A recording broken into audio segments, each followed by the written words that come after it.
નમસ્કાર. આજના આ રસપ્રદ વિશ્લેષણમાં તમારું સ્વાગત છે.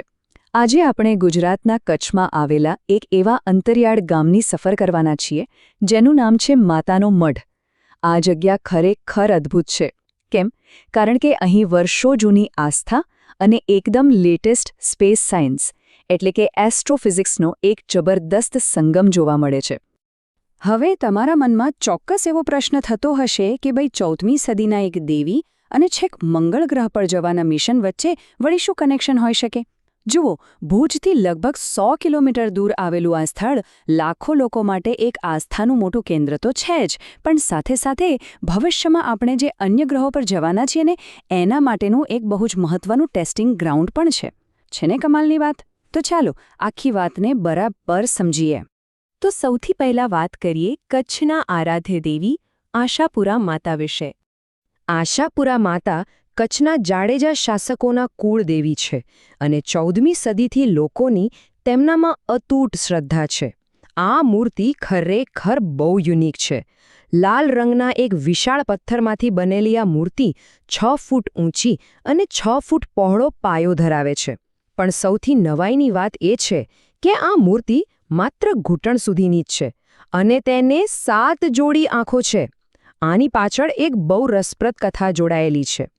એવું કહેવાય છે કે મારવાડના એક વેપારીએ ઉતાવળમાં આવીને માતાજીએ આપેલી સૂચના વિરુદ્ધ સમય પહેલાં જ મંદિરના દરવાજા ખોલી નાખ્યા હતા. બસ આ જ કારણે માતાજીની મૂર્તિ જાણે ઊભા થવાનો પ્રયાસ કરી રહી હોય એવા અર્ધવિકસિત સ્વરૂપમાં જ પ્રગટ થઈ ગઈ. અને આ 7 જોડી આંખો એ એવું દર્શાવે છે કે માતાજી તેમના ભક્તો પર ચારે કોરથી સતત નજર રાખે છે. હવે આ મંદિરનો ઇતિહાસ પણ એટલો જ રોમાંચક છે. સમયની અનેક થપાટો છતાં આ સ્થળ અડીખમ ઊભું છે. 14મી સદીમાં કરાડ વાણિયાઓએ આ મંદિર બંધાવેલું. પછી 1819માં એક ભયાનક ભૂકંપ આવ્યો અને તેને મોટું નુકસાન થયું. છતાં ભક્તોએ ફરીથી તેને બેઠું કર્યું. 2001ના વિનાશક ભૂકંપ વિશે તો આપણે સૌ જાણીએ જ છીએ. એમાં પણ આ મંદિરે ઘણું નુકસાન વેઠ્યું, પણ ફરીથી તેનું મજબૂત સમારકામ થયું અને હવે તો 2026માં અહીં એક ભવ્ય માસ્ટર પ્લાનનું ઉદ્ઘાટન થવા જઈ રહ્યું છે. સદીઓ વીતી ગઈ, ધરતીકંપો આવ્યા, ભૌગોલિક ફેરફારો થયા, પણ લોકોની આસ્થા એવી ને એવી જ અકબંધ રહી છે. આ આસ્થાનું સૌથી મોટું ઉદાહરણ જોવું હોય તો આપણે આસો નવરાત્રિ ઉત્સવ અને તેની પ્રખ્યાત પવિત્ર પતરી વિધિ વિશે જાણવું જ પડે. નવરાત્રિની આ 9 રાત અહીંનો માહોલ કંઈક અલગ જ હોય છે. લાખો શ્રદ્ધાળુઓ પગપાળા ચાલીને છેક માતાના દરબારમાં પહોંચે છે અને આખો વિસ્તાર જાણે ભક્તિ અને ઊર્જાથી છલકાઈ જાય છે. પણ આ 9 દિવસો દરમિયાન એક ખૂબ જ ખાસ અને રોમાંચક ધાર્મિક વિધિ થાય છે જેને આપણે પતરી વિધિ કહીએ છીએ. આ એક એવી પરંપરા છે જેમાં શ્રદ્ધાની સાથે સાથે એક ગજબનું સસ્પેન્સ પણ રહેલું છે. આખી વિધિ કેવી રીતે થાય છે તે સમજવા જેવું છે. સૌથી પહેલાં રાજવી પરિવારના પ્રતિનિધિ, દાખલા તરીકે આ વર્ષે હનુવંતસિંહ મદનસિંહ જાડેજા પવિત્ર ચાચર કુંડમાં સ્નાન કરે છે. ત્યારબાદ તેઓ ચાચર ભવાનીની પૂજા કરે છે. આ પછી તેઓ મુખ્ય મંદિરમાં જઈને પોતાના જમણા પગ પાસે જોડી ફેલાવીને ઊભા રહે છે. જસ્ટ કલ્પના કરો, આજુબાજુ પખવાજ અને ડાકલાનો સતત તીવ્ર અવાજ ગૂંજતો હોય અને પછી અચાનક એક ગહન શાંતિ છવાઈ જાય. સૌની નજર માતાજી પર મંડાયેલી હોય અને ત્યાં જ માતાજીના ખભા પર મૂકેલું એક પવિત્ર પાંદડું, જેને પતરી કહેવાય છે, એ સીધું જ નીચે ફેલાવેલી જોડીમાં આવીને પડે. ખરેખર આ દૃશ્ય ભક્તો માટે કોઈ ચમત્કારથી કમ નથી, જાણે માતાજી સીધા આશીર્વાદ આપી રહ્યા હોય. તો આ તો થઈ શ્રદ્ધાની વાત. પણ હવે આપણે જઈએ પૃથ્વી પરના મંગળ ગ્રહ તરફ, એટલે કે આપણા આજના સૌથી મોટા વૈજ્ઞાનિક રહસ્ય તરફ. હવે તમે જરા વિચારો, જે લાલ માટી પર ચાલીને લાખો લોકો દર્શન માટે જાય છે એ જ માટીની નીચે એક બહુ મોટું વૈજ્ઞાનિક સિક્રેટ છુપાયેલું છે.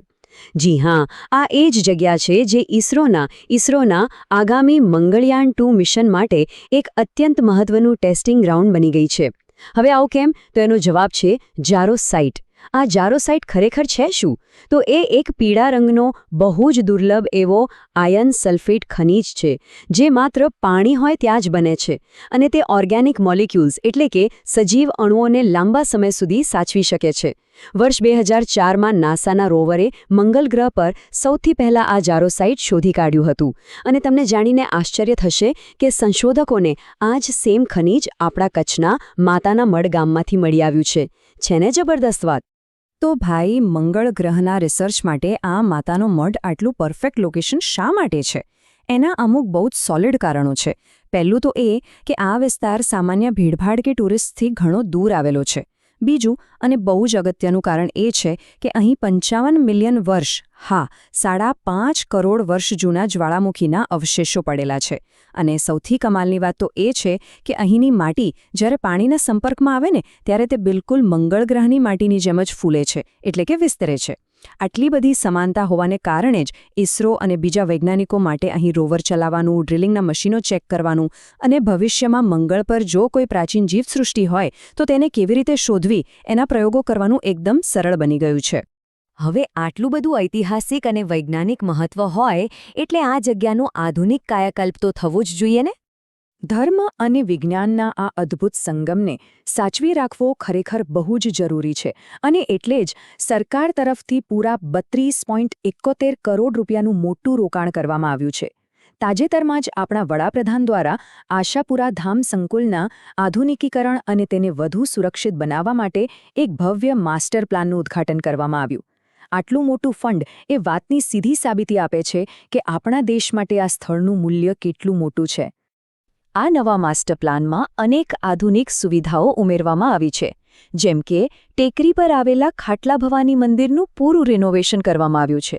પેલા પ્રાચીન ચાચરકુંડને એમ્ફી થિયેટર જેવી બેઠક વ્યવસ્થા સાથે એકદમ નવો લુક અપાયો છે. નજીકમાં આવેલા રૂપારાય તળાવને પણ ખૂબ સુંદર બનાવવામાં આવ્યું છે. આ ઉપરાંત યાત્રાળુઓ શાંતિથી ચાલી શકે તે માટે સેફ વોકવે અને સરસ મજાની આધુનિક લાઇટિંગની વ્યવસ્થા ઊભી કરાઈ છે.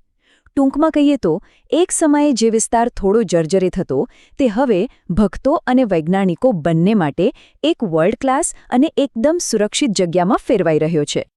અને એટલે જ હવે વૈજ્ઞાનિકો તરફથી એક બહુ જ મજબૂત અવાજ ઉઠાવવામાં આવ્યો છે કે માતાના મઢ સાઇટને ઔપચારિક રીતે ભારતની પ્લેનેટરી જીઓ હેરિટેજનો ભાગ જાહેર કરવી જોઈએ.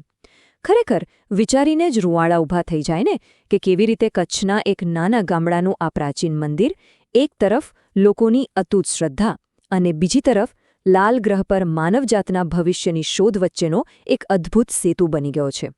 આજના આ વિશ્લેષણમાં જોડાવા બદલ તમારો ખૂબ ખૂબ આભાર. જતા ખાલી એટલું વિચારજો કે શું ખબર આપણા બ્રહ્માંડના આવા જ કોઈ મોટા રહસ્યો આપણી આસપાસ જ ક્યાંક છુપાયેલા હોય. આ જ રોમાંચક વિચાર સાથે આપણે અહીં રજા લઈએ. Bye bye.